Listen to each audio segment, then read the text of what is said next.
आए हुए 2 दिन भी नहीं हुए और जॉब के लिए अप्लाई भी कर दिया।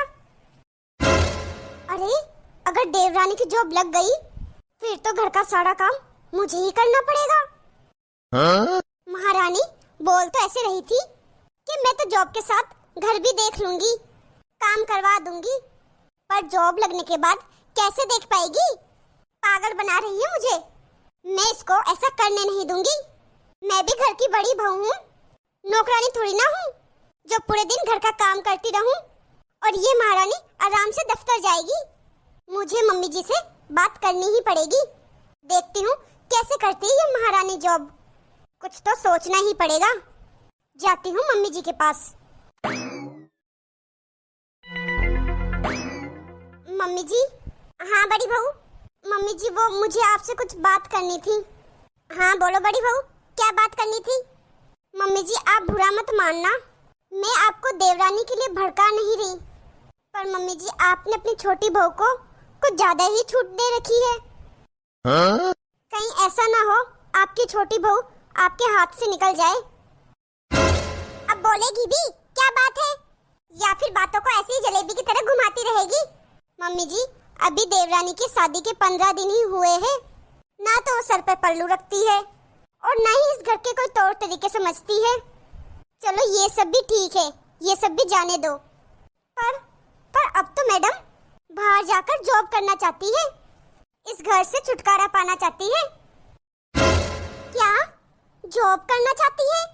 क्या मम्मी जी आपको ये बात नहीं पता? नहीं, उसने मुझे ऐसा कुछ नहीं बताया। मुझे तो लगा मम्मी जी देवरानी आपसे इजाजत लेकर जॉब के फॉर्म भर रही है। नहीं बड़ी बहू, उसने मुझसे कुछ नहीं पूछा। फिर तो मम्मी जी वो अपनी चला रही है इस घर में। घर में बड़ों की सलाह लेना भी वो सही नहीं समझती। उसने मुझसे क्यों नहीं पूछा? लो भाई मम्मी जी, उसने इतना बड़ा फैसला ले लिया और आपसे पूछा भी नहीं। और एक मैं हूँ मम्मी जी, मेरी शादी को 6 साल हो गए, पर आज दिन तक आपकी इजाजत के बिना कोई काम नहीं किया है। सब्जी तक भी नहीं बनाई आपसे बिना पूछे। और आपकी छोटी बहू आपसे बिना पूछे जॉब कर रही है। हे भगवान मम्मी जी, मैं तो आपको कह रही हूँ अभी से लगाम लगा दो अपनी छोटी बहू पर, बाद में मत पछताना फिर। हाथ से निकलने के बाद। बड़ी चालाक है आपकी छोटी बहू। एक तो लव मैरिज, ऊपर से पढ़ी लिखी, अभी भी कुछ नहीं बिगड़ा मम्मी जी। देख लो, नहीं तो फिर आगे आपकी मर्जी। फिर मत कहना मुझे कि तूने कुछ बताया नहीं। ठीक है मम्मी जी, मैं तो आपको बस यही बताना आई थी। और हाँ मम्मी जी, मैं आपसे एक बात और बोलती हूँ, अगर इस घर में सब अपनी मर्जी चलाएंगे फिर तो मम्मी जी देख लेना, मैं भी फिर अपनी मर्जी ही चलाऊंगी। कोई भेदभाव नहीं होना चाहिए मम्मी जी। मैं भी इस घर की बड़ी बहू हूँ, कोई नौकरानी नहीं हूँ। हाँ बड़ी बहू, तू बिल्कुल ठीक कह रही है। अब तो मुझे छोटी बहू से बात करनी ही पड़ेगी। मैं अभी छोटी बहू से बात करके आती हूँ। मैं भी देखती हूँ कैसे करती है वो नौकरी। ठीक है मम्मी जी, कर लीजिए बात। अभी कर लोगे बात तो ठीक है, नहीं तो बाद में बहुत देर हो जाएगी। हाँ करती हूँ छोटी बहू से बात। क्या दिमाग लगाया मैंने। अब तो देवरानी जी आपकी नौकरी का सपना सपना ही रह जाएगा। छोटी बहू। मम्मी जी। हाँ मम्मी जी बोलिए। मैंने सुना है तू जॉब कर रही है। अरे मम्मी जी अभी तो अप्लाई किया है, लगी थोड़ी ना है जॉब। तुझे क्या इस घर में बड़े बुजुर्ग लोग नहीं दिख रहे जो तूने हमसे पूछना भी जरूरी नहीं समझा इतनी बड़ी बात को? मम्मी जी मैं आपको बताने ही वाली थी, मैंने अभी जॉब के लिए अप्लाई किया है। अभी सिलेक्शन हुआ नहीं है मेरे जॉब का। जैसे सिलेक्शन हो जाता मैं आपको बता देती। तुझे कोई जरूरत नहीं है नौकरी करने की। क्या मम्मी जी, ऐसा क्यों बोल रही हो मम्मी जी? मैं नौकरी करना चाहती हूँ, ये मेरा एक ड्रीम है, सपना है। अरे क्या कमी है तेरे को? मेरा बेटा अच्छा खासा कमाता है, तेरे ससुर कमाते हैं, जेठ कमाते हैं, भगवान की दया से इस घर में कोई कमी नहीं है, फिर भी तू बाहर जाकर नौकरी करना चाहती है। क्या कमी आ रही है तेरे को, बता जरा। मम्मी जी कमी की बात नहीं है, मैं अपनी मर्जी से नौकरी करना चाहती हूँ। जरूरी थोड़ी ना है मम्मी जी कि घर में किसी चीज की कमी हो तभी नौकरी करे, कुछ अपनी इच्छा भी तो होती है। देख छोटी बहू, बहुत हो गया तेरा, तूने अपने मन की बहुत कर ली, अब अब तुझे देखकर बड़ी बहू भी ऐसे करने लग जाएगी, फिर वो भी अपनी मन मर्जी का रोब झाड़ेगी। मम्मी जी, जेठानी जी की बात अलग है, वो तो पढ़ी लिखी भी नहीं है, कैसे जॉब करेगी? नौकरी करना हर किसी की बात नहीं है मम्मी जी। मम्मी जी, मैं पढ़ी लिखी हूँ, मुझे जॉब करना है, मैं कर सकती हूँ। देख छोटी बहू, तुझे भी ना इधर घर गृहस्थी में रहना है, घर का काम सीखना है और घर का काम करना है। बड़ी बहू भी यही करती आई है। लेकिन मम्मी जी, मैं कहाँ घर के कामों से भाग रही हूँ, मैं घर का काम भी संभाल लूंगी मम्मी जी। मैं नौकरी भी कर सकती हूँ और साथ साथ घर का काम भी संभाल सकती हूँ। बहुत चला ली तूने अपनी मनमानी, अब तेरी मनमानी नहीं चलेगी। अपनी मर्जी से तूने शादी तो कर ली, तौर तरीके और अपनी मर्जी से तुम रह रही हो, यहाँ का कोई तौर तरीका अपना नहीं रही। अब तेरी ज्यादा मनमानी नहीं चलेगी, अब ऐसा कुछ नहीं चलेगा। नौकरी नहीं करनी मतलब नहीं करनी, जो मैंने कह दिया बस वही आखिरी फैसला होगा, बस आगे कुछ नहीं। आई बड़ी नौकरी करने वाली, दूसरों के आगे जाके काम करना, इससे तो अच्छा घर पे ही काम कर ले। ये मम्मी जी को पक्का दीदी ने कुछ बोला है, बहुत हो गया ये जेठानी जी का। बड़ी है ये सोचकर उनकी बात मैं कब से सुनी जा रही हूँ, पर अब तो वो मेरे सर पर बैठ के तांडव कर रही है। आज तो मुझे जेठानी जी से बात करनी ही पड़ेगी। दीदी, ये क्या कर रही हो आप?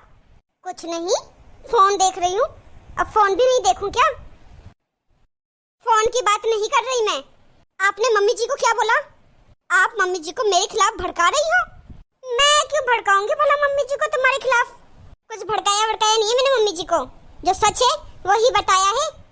अब तुम बिना मम्मी जी से पूछे नौकरी कर रही हो, मुझे अच्छा नहीं लगा तो बता दिया मैंने मम्मी जी को। तो आप ये चीज मुझे भी तो बोल सकती थी ना। और दीदी, अभी नौकरी लगी नहीं है मेरी, मैंने खाली अभी नौकरी का रिज्यूम दिया है और मैं मम्मी जी को बताने ही वाली थी। उससे पहले आपने जाके कान भर दिए मम्मी जी के। अरे अब तुम नौकरी करने जाओगी, फिर घर का काम तो मुझे ही करना पड़ेगा ना। मैं कोई इस घर की नौकरानी नहीं हूँ जो पूरे दिन घर का काम करती रहूं और तुम नौकरी में जाओ। ऐसे इस घर में इतना दहेज उठा के नहीं लाई हूँ जो अब इस घर में नौकरानी भी बन जाऊं। अरे ये क्या दहेज की लत लगा रखी है? मैं ये सुन के पक चुकी हूँ तुम्हारे दहेज के गाने से। जब से इस घर में आई हूँ तब से यही सुन रही हूँ कि मेरे घर से इतना दहेज आया है, मैं ये लेके आई अपने मायके से, मेरा ये दहेज में है।